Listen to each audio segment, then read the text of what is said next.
We are Acts 7:15 through 22, continuing with Stephen's message.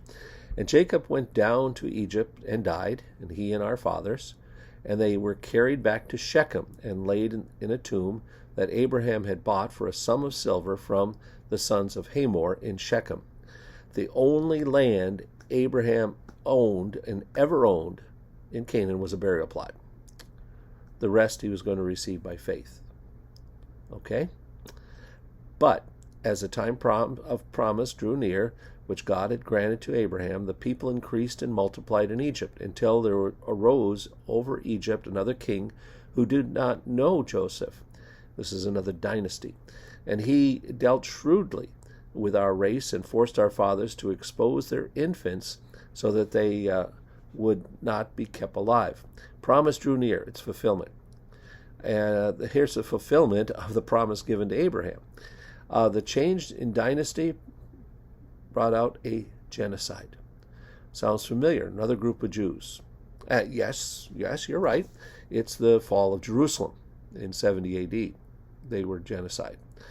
The expose refers to the exposure to the elements. I know the Romans had a practice of laying their infants out on a hillside to let the birds take care of the infants they didn't want. Thank goodness we don't have any kind of tragedy happening either to the unborn or to infants in our country. At this time, Moses was born, beautiful in God's sight, and he was brought up for 3 months in his father's house. Moses was like Jesus in that he was favored by God from birth, preserved in childhood, as well he was well-pleasing to God without a temple and without traditions.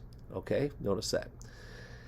And when he was exposed, they would put him in a basket. Pharaoh's daughter adopted him and brought him up as her own son. He should have died, but adopted and be raised in the courts of Pharaoh. God is so big. And Moses was instructed in all wisdom of the Egyptians, and he was mighty in his words and deeds. Moses, like Jesus, would have come after him, in that he was wise, he was skillful in words, and mighty in deeds. His mother was hired to help Moses.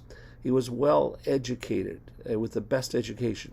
As Christians, we must avail ourselves to every opportunity to grow in wisdom. And part of that is growing in knowledge. Christians need to grow in their mind.